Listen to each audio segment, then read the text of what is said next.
it's Deja Yetmir from CrochetEverAfter.com, and right now I'm going to show you how to create a magic adjustable loop with double crochets. So you might use this for a beanie where you want the first round completely closed, or any other project where you don't want that open ring at the very center of your project. So I'm going to show you how to do that right now. So to begin my magic adjustable loop in double crochet, what I always like to do to create my loop is hold my yarn with my tail facing to the left and on the bottom. So I hold it with both hands. I'm keeping my tail short so that you can see it in the picture, otherwise I would make it much longer to weave it in easier at the end. So I'm going to take my right hand and I'm just going to twist down. And that creates a loop that is over my tail. My tail is still pointing to the left.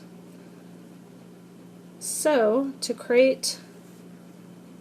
secure my loop, what I like to do is put a slip knot in it. So I do that by reaching through the center of my loop, grab my working yarn and pull it up.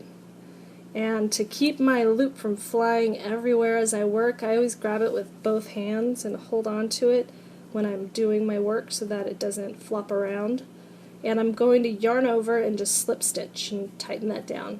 And now I have a adjustable loop that I can make bigger or smaller depending on what I'm going to be doing in it.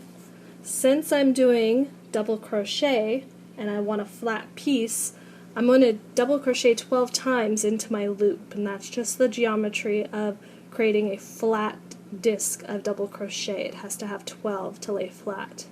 So to begin, I'm going to chain 3, and that's going to count as my very first double crochet. Most designs are going to have you count your chain 3s as double crochets. I always use that. It's not often that it's not going to count as your first stitch. So I chain 3 for my very first one, and it gives me the height for all the rest of my double crochets. Then I'm going to yarn over and I'm going to reach through the center of my loop and grab my working yarn and pull it up. And then again, grab your loop and hold on to it with both hands so you don't lose it. And I like to bring my loops close to where I'm working. Then I'm going to yarn over and do my first actual double crochet. So I'm going to repeat these steps to create 12, technically 11 double crochets because my chain 3 counts as my 12th. And as I work, I keep my tail kind of looped over itself, kind of like a pretzel. There's a pretzel loop on it. And if I need my actual loop bigger, I can pull on it, or I can make it smaller depending on how many stitches I'm putting in.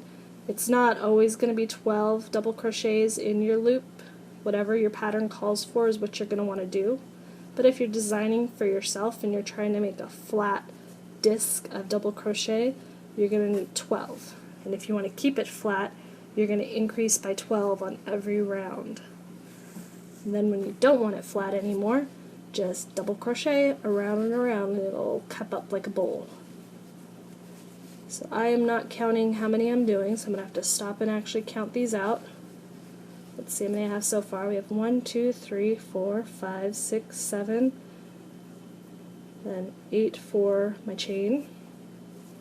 I'm going to do 4 more,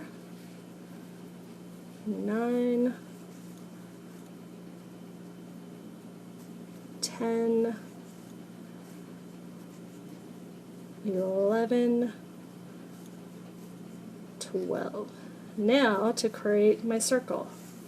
This magical adjustable loop is great because it's going to give you a completely closed circle, which you don't have just yet, but all you have to do is grab your tail and give it a tug.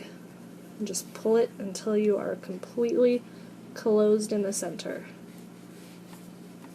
Now I have almost a complete circle. All I need to do is join my round, and I do that by slip stitching into my 3rd chain that I made.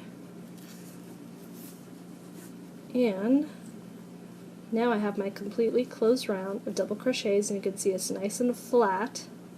So if I wanted to continue this flatness, I would do 2 double crochets in every stitch around, and that would increase my round by 12. But that is how you do the magic adjustable loop in double crochet.